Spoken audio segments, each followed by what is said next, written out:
Good morning there. Today we have an event. I'm not sure what the occasion is. Sometimes clients do tell you, and sometimes they do not. For some or whatever reason that I'm not aware of. I wasn't told about this one. But either way, you have to be prepared, and you have to make sure that you look as neat and professional as possible. Which is why I wanted to do this, because I think it's good that you first of all look at other people's ideas, and most importantly you share your own. That's what I wanted to do today. So I'll be talking about the equipment I'll be taking before I pack it up and everything. I'll cover the lighting truss I'll be using, the lightings that I'm going to be taking, the setup, and then the speakers that I'll be using.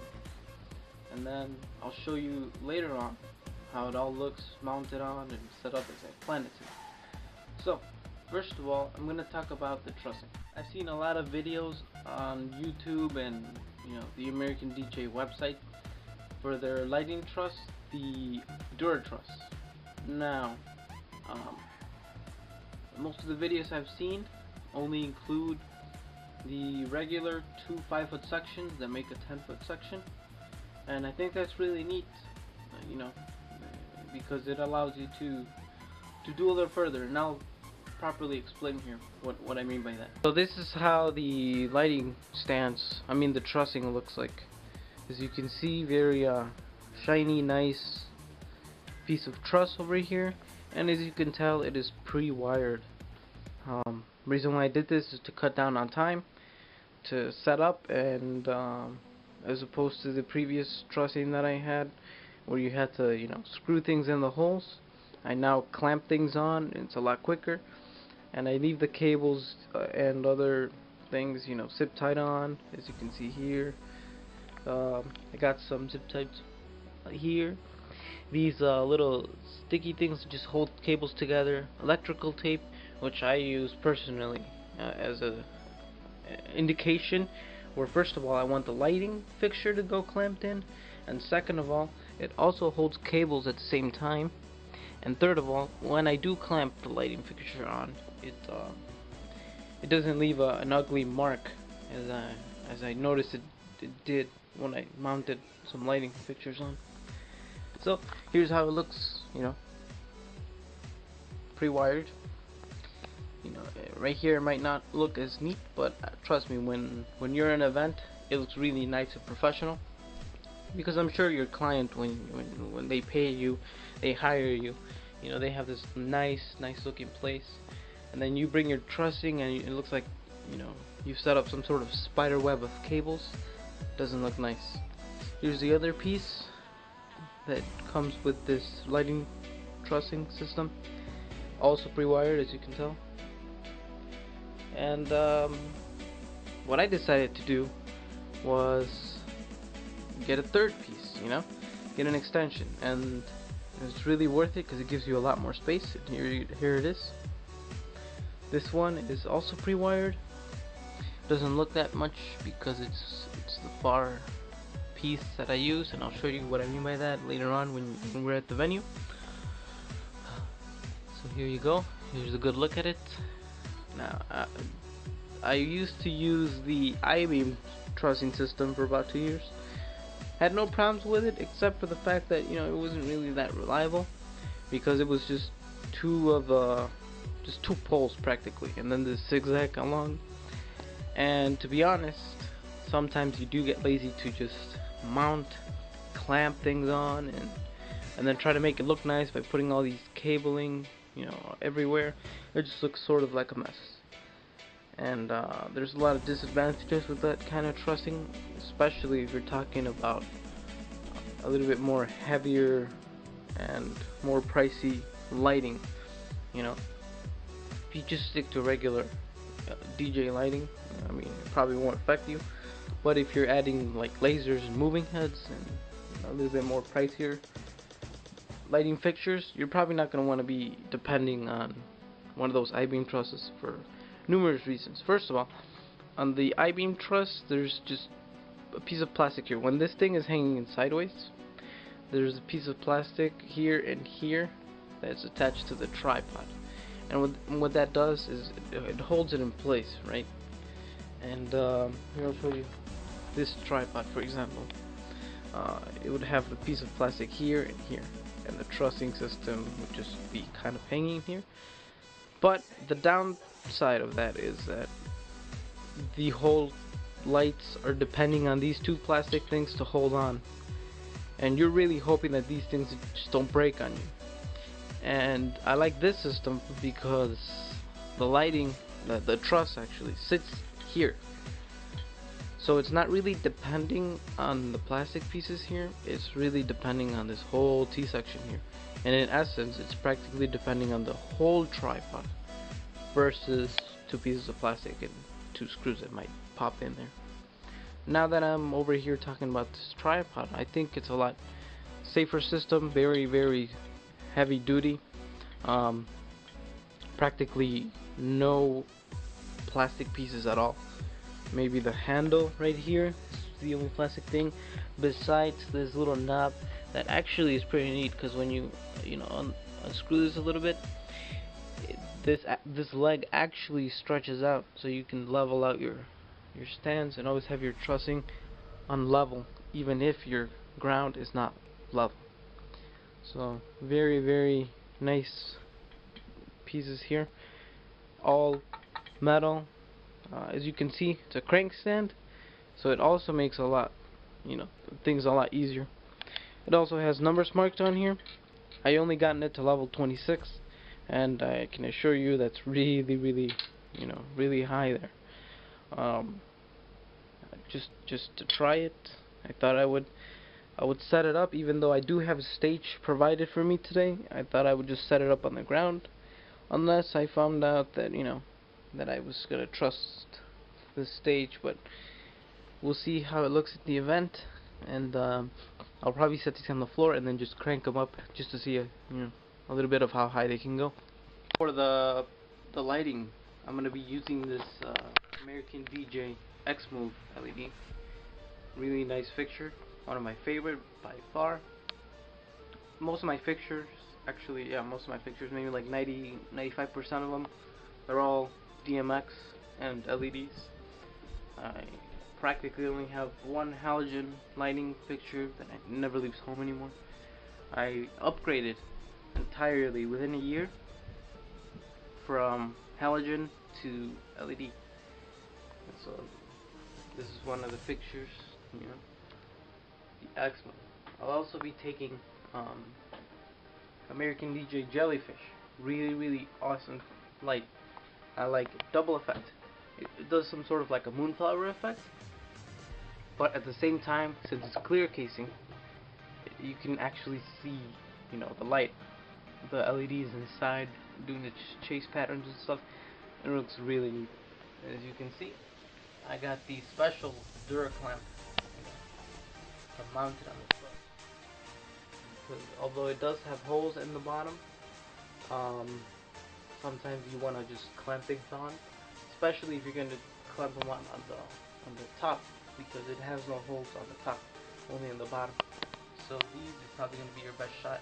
Really small, heavy duty. I like it. And then I'll probably be taking this guy, but I'm probably just going to leave it too. It's another little moonflower, just for a close range effect, like right under the truss, to get a little moonflower effect. And then the other effects that shoot a little farther, I kind of aim them towards the middle. And then the other effects that shoot a little bit farther and a little bit brighter, I kind of aim them, towards the ceiling and walls. Here's another Jellyfish, also with the clamp.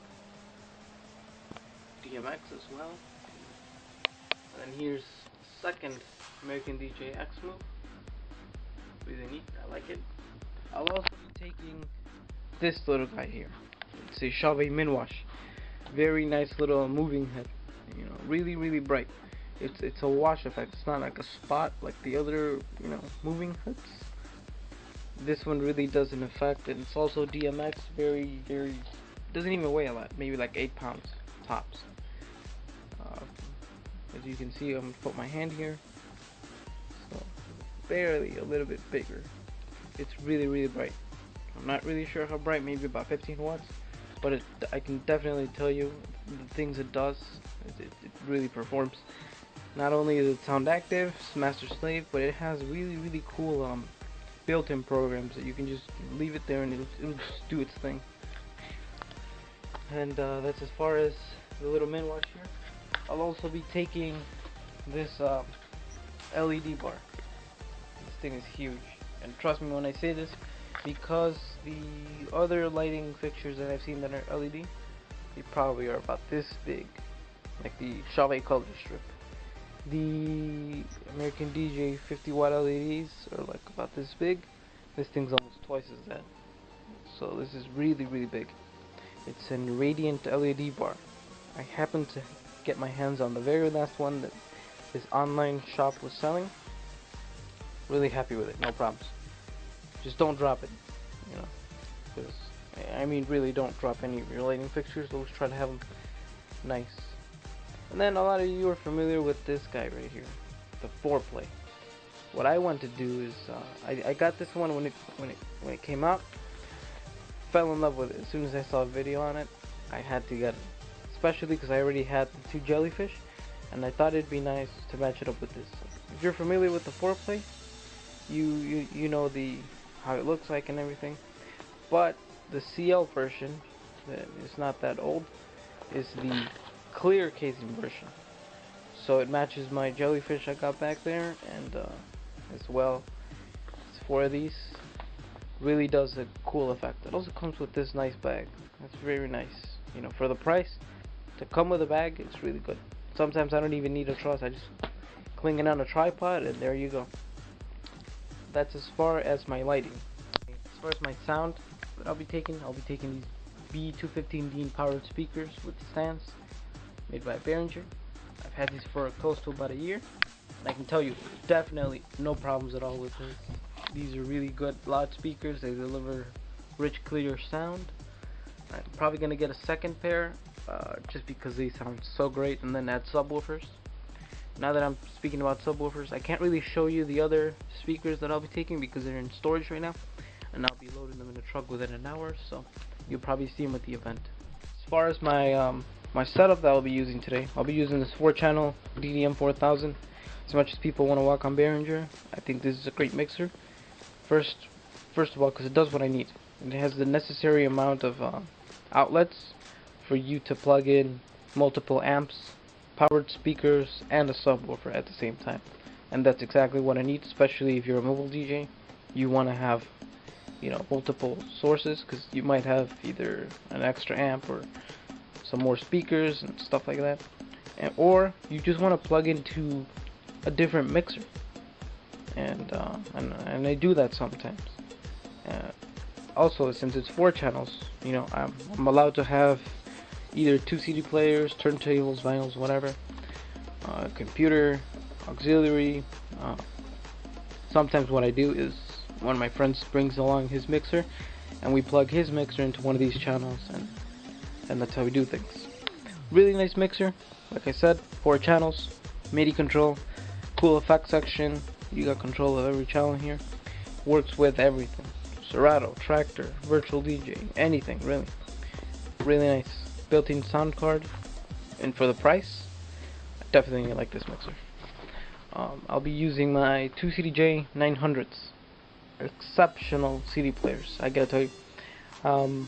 I was using Pioneer CDJ 200s a year ago, and I was also using these Stanton C324s and 304s that you got one at the bottom, one right above it, and one right above that. But now that I've upgraded to these, I can definitely not regret it. It has a few superficial differences from the CDJ 2000s. You know, the lighting ring here, the LED around this jog wheel.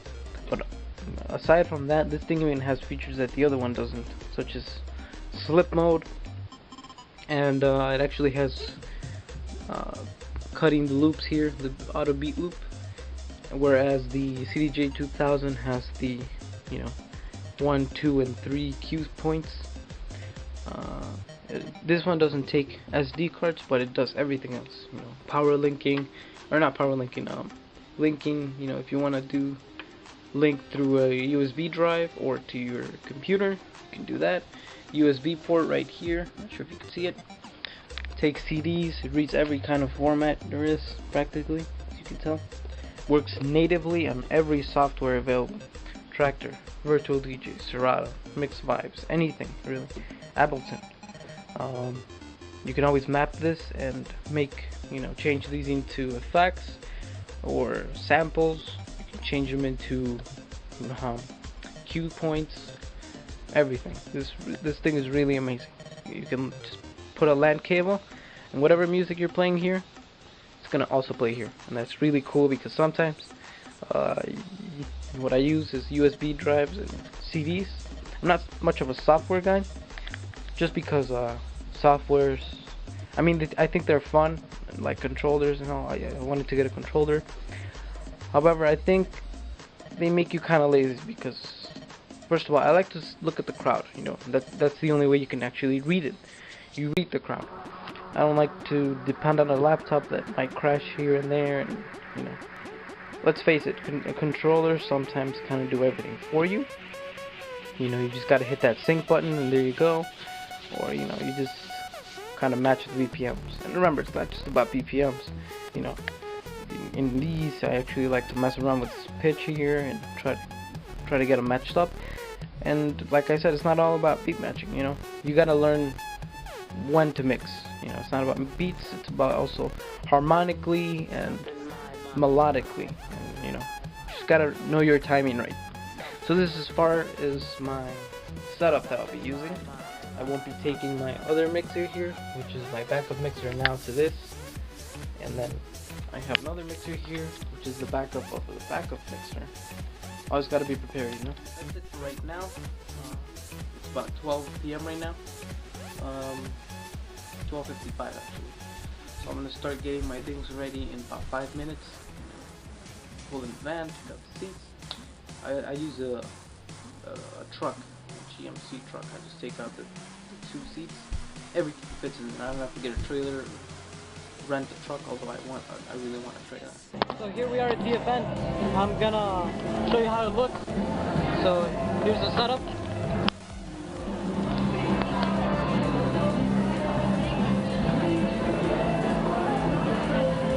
Got the lights on the truss here.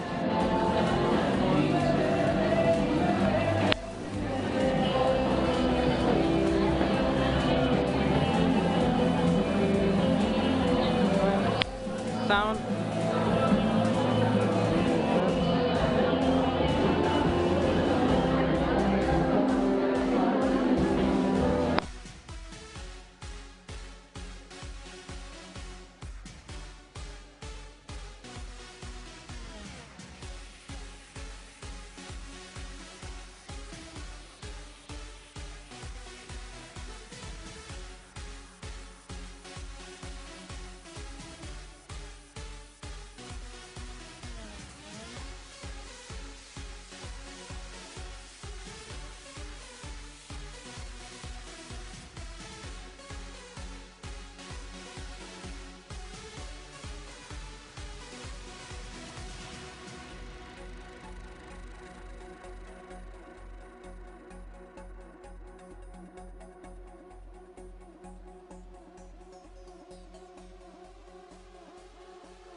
So as you were able to tell from the event, had everything pretty neat. I hope you found it useful.